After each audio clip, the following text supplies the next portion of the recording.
after hearing all the speakers talk, let's put it in practical terms. This is where, right? This is where we actually drive overseas beyond our borders. This is the best place to start. AA. Yep. This is the best place. All the resources are outside. You can get your insurance, your IDPs, your carnet. It's all outside. But let me be concise and make it candid. Quite simply, driving overseas, just basically common sense adhering to road safety situation. Be mindful of the road users. Be aware of the terrain and the climate. So I will share some of the experiences that we have gone through, some of the mistakes, and most of all, just have fun.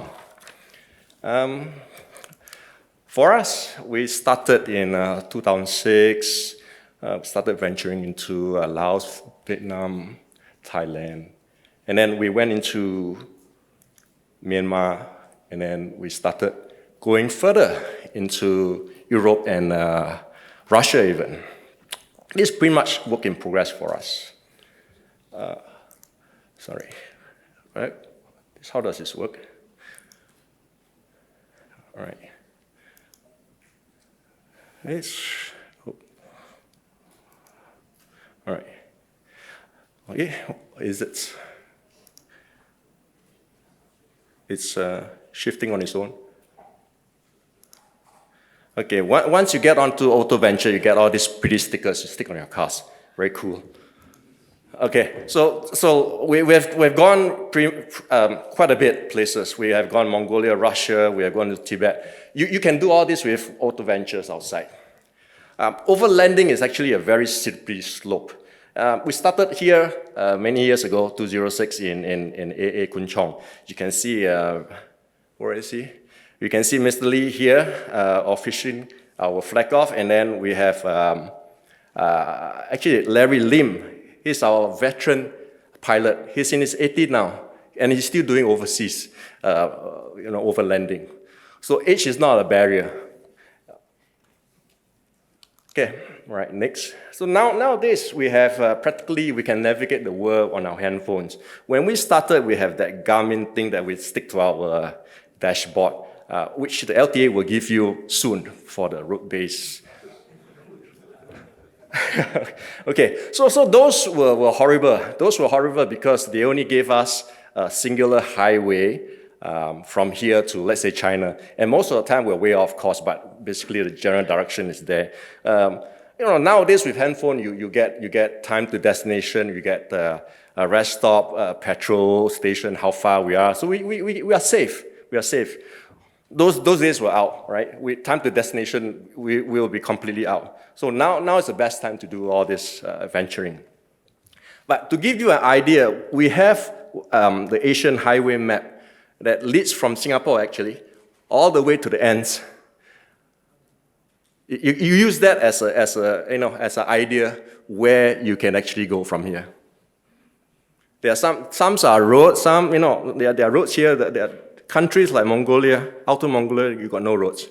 You look at the stars. That's what they told us. So very quickly, again, how does this work? Okay, so very quickly, let's plan the trip. Everything boils down to cost. So destination, you plan your destination, whether it is a round trip, you want to ship in, ship out, or ship there and drive back. It's up to you, really. Fly drive is slightly different. Okay, it's fun, but it's also very safe. Allocation of time, you have to be careful. I mean, this is your own personal time, but time as in the country, the climate that you want to enjoy. You want to enjoy the foliage, you want to enjoy the festival. Plan for those. China, right, in summer, good driving, but it's hot. And then if you overrun, you get into rainy season. And then if you go into Mongolia, where the wilderness are, they get very cold very quickly. August, they start, pretty much 6 months you can't drive there. So check the window period if you really want to enjoy those. Driving style, whether you want it structured, you want it carefree, you want to plan every night stop, or you just rough it out. With camping, we call many-star hotels. Those are fun.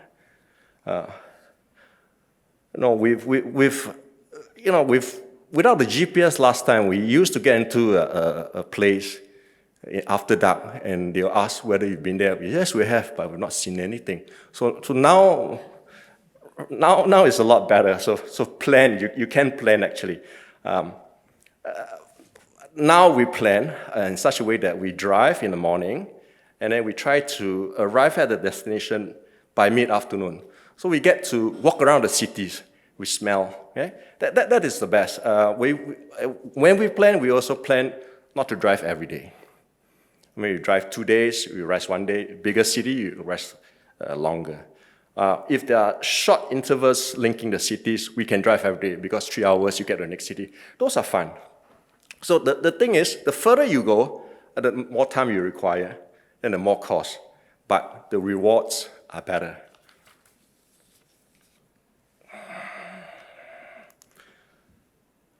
Does it work? Slow, huh? It's oh, that's weird. It's not moving. So anyway, the details of this plan. First thing first is IDP, but IDP doesn't work in every country. China doesn't recognize IDP, so you have to apply earlier. You get rejected, but you apply earlier. But once you get there, you collect your cars or you cross the border, they will usher you to their licensing board where you have to do a questionnaire. You get eye check. I have been through their ECG. They want to check your ECG for some bloody reason. So having all that, they give you a license, your driving license, your car license, which you are supposed to display. Okay? They are quite strict, so display them and don't change drivers. They are quite strict on that. There are so many roadblocks along the way. So be mindful.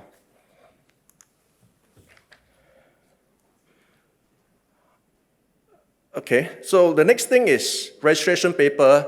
They call it car paper or machine paper in Central Asia, in Russia and all that. So it's good. Also, it's a good practice to make letters of authorization. Leave it blank. Leave it blank so that somebody else, just in case you want somebody else to do shipment. To cross border, these are important because they are very sticky. These custom people outside Singapore are very sticky on this, right?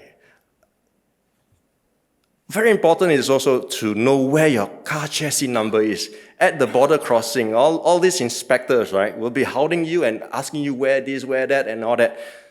In China, we had a case where they rip off our front seat.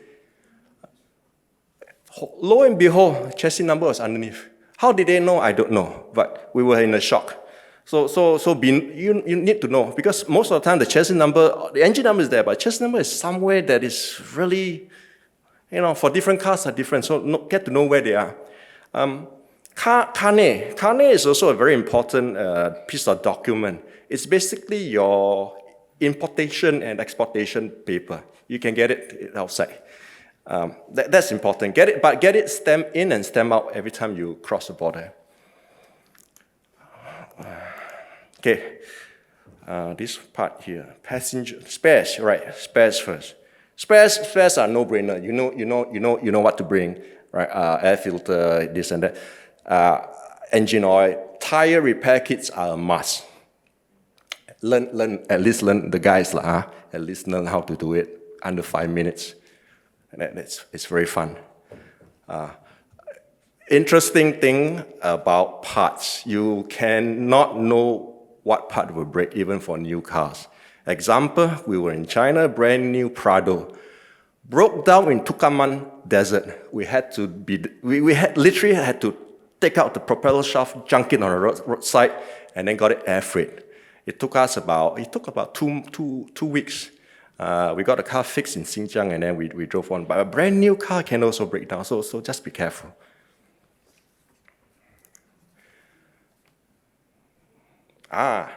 This is interesting. Passengers, you may not think about it, but elephant in the car. Choose your passengers wisely.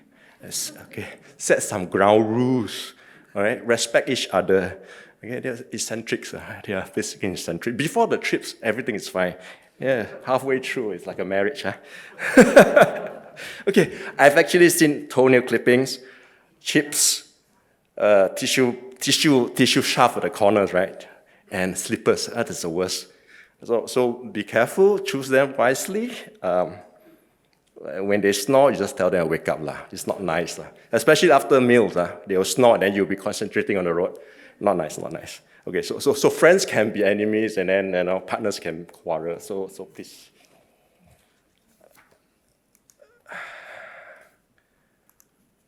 This is it. Sometimes they fart also, so be careful.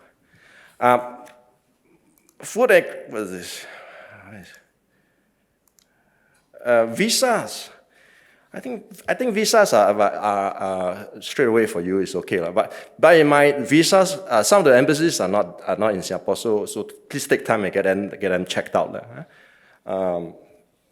Currency very easy. You use your U-Trip card, but some countries they don't have all these facilities, so you use basically your euros or your US dollars and change. In Vietnam, basically you can be a millionaire changing the Sing dollars. But in Iran, you are a billionaire. And the amount, you see the amount of stack there. You go by stack, right? You don't count. You just and then you buy. This is again. Let me just quickly go through it. Insurance is important. Try to get full coverage from the resources in the AA. The thing about Kanye I spoke just now is actually a document, it's a surety document that comes with a deposit. So get that sorted out. That's important before you can actually move around. So choice of vehicle, using 4x4, it looks very garang, but not entirely necessary. We have MPVs in our last trip also. Even an old vintage Rolls Royce we actually took all the way to Heilongjiang and back. So it's not the car, but it's the roadworthiness of it. Yeah. So basic things that you have to look out for are all-terrain tires, jerry can, because some of the trips are long, and then you want the security of fuel. Even 4x4 do break down. If you look at our handsome poster boy, tires are leaking grease already. So they do break down. Even Land Rovers, they do break down. Interesting story about this guy. He took a Land Rover to Mongolia, but halfway through his engine seized. But the border policy is that you have to drive the vehicle across the border, cannot be towed. So we were at the border, and then we had to push it through. And we're just teasing the guy here, say, well, lousy driver, horrible. No, sorry, we're talking about your car is lousy. But the immigration officer was a supporter of Land Rover. He said, no. Land Rover, good. Driver, lousy. It's here. Okay, expect the unexpected, all right? Because our Singapore roads are so safe, every day is either rain or shine, no big deal. Tires can puncture, especially on construction roads and not so good roads. Our friend here is David Wong. He's also a veteran. He basically junked his tires and rims totally, on the road, just junk, because even TPMS, tire pressure monitoring system, didn't help, because those roads where you're bouncing, is giving you alarm, and finally only somebody radio said your tires are flat. So by the time we stopped, the tires were shredded, the rims were warped. So he threw away a perfectly good tire set. Some of the speakers earlier said that climate changes almost immediately. In Xinjiang, the yellow car, in Xinjiang we had three different climates in 24 hours. It started hot during the day, during our sightseeing. And in the afternoon, got a severe sandstorm when we started to go to the next town.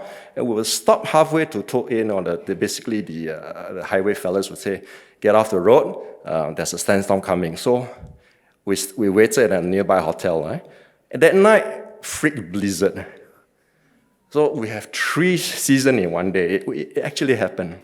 So next day we will try and catch up, but black ice. So be careful when you're in that situation. And some cars, sometimes they don't have what they call heater in heater, so it fogs up. So be careful when that sort of thing happens. Bring sleeping bag, in the car. We sometimes encounter a landslide in China. The whole mountain just falls, and then you got to wait for a military to come and clear it. This is where you can sleep in a car, play mahjong, make noodles, right? So some of the hidden dangers of traveling overland is that the road condition. You see that one? That's actually a washboard characteristics. You thought it's a caterpillar, a tractor going by and making a road, but it's actually wind erosion. It's wind erosion, and it goes for miles. When you come to a situation that lower your pressure tire, your tire pressure, right? Otherwise, your shock will start to break down because they go on for miles. High altitude will cause your combustion also to haywire. You get black smoke and loss of power and all that. So be careful those. Dust is okay lah. It's common sense. Don't just drive behind somebody with kicking up a lot of dust. But important part here. I see whether I can get the video to work. Can it work? Tajikistan must be continuous. They don't have oil, they don't have gas like Kyrgyzstan. I'm trying to find it, which we don't know. Sometimes but they have a very, very big hydroelectric power system. Lower down the windows, lights the pressure. If you're heading into a wind shear, it zaps your mileage. You'll be full throttle, but your speedo is very 70, and then you see your fuel gauge going down. Yeah, literally going down, then you get worried lah. Okay, now this part here. Sometimes try not to score own goals. Keep a distance when you're traveling a convoy. Accidents do happen.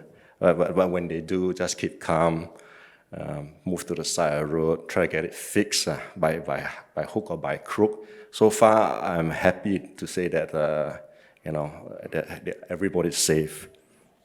Learn to do recoveries. If the car can't be moved, try to get it towed to the next service station, or try to get help outside. The 2 white Toyotas actually rear-ended each other round a bend in Thailand, but we managed to get it fixed within 8 hours and made the border crossing. It helps that these 2 cars are actually Thai-made. So choose your car properly. Yeah? Just keep a distance and don't try to push it. And then this is also one of those that's all folks kind of thing, go home thing. Yeah? Petrol in Iran is cheap. You fill it up and then you rev it thinking that, no problem. Because the quality of the petrol is so low, you can actually damage the engine. This one is actually from Subaru, I think. The piston actually blew up. We had to tow this car about 4 hours over mountains to the next town. It was not fun. It's game over for him. It was game over for him. His parts had to come from Saudi Arabia because of the embargo and the sanction, right? But the guys there, they had all that system, so they managed to fix it quite good. I'm quite impressed with them. Mechanics good, but be careful when this sort of scenario comes about. You must be prepared to say, fine, let's fight another day. So it's not all just driving, Driving overseas also takes you to different sceneries, and please take the break. When you come across opportunity, sit down, open up the picnic table, and enjoy, basically. For us, we did it just about anywhere. Just about even a petrol station. When we set it up, the owner came up with biscuits and drinks for us. We were quite surprised. And then that one actually was in the middle of no man's land between Turkey and Iran. Border crossing is a funny thing. Outside of Singapore, they have lunch break. They actually close their borders. So if you get stuck in between during lunch break, you're stuck there. So make your noodles and pre-make your green bean soup. Yeah, this is where you have fun.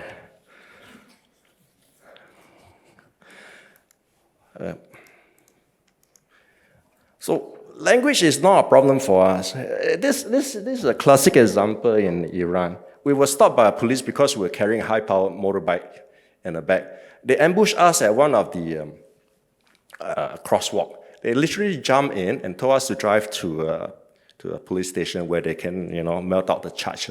But anyway, the rest of us were across the road where a cafe, so we wanted to drink coffee black, kopi o. Okay, but we don't know how to tell them. So this teacher and our miss took out a paper and said, drew a count, cancelled count, no milk. So it's not a problem. You figure it yourself, it's not a problem. So fret not, problem solved. But most importantly, just keeping it short, enjoy the ride. This is what Overland is about. The big open space, your friendship, right? Spending time, just taking in the world. Okay, this is it, right? Pamir, mountains at the back, Pakistan's behind. We managed to catch Mount Everest at the golden hour. This is what it's all about. At the end of it, right? Go far. Right? Along the way, you will meet fellow, travelers and locals. We met a lot of Singaporeans traversing Central Asia on bikes. On bikes, seriously. So we gave them a free ride, one of them. That's about it. Just makes for happy memory. Right, you prepare yourself well. You get guidance from AA, right, and get all this organized. Take some time to plan where you want to go, how you want to go, and at the end of it, you'll be smiling from left to right and say, when's the next one? Okay, and that's about it for me. I hope you enjoy. If there's any questions, I'm around to share. There's a lot more I can share, but it's okay for now.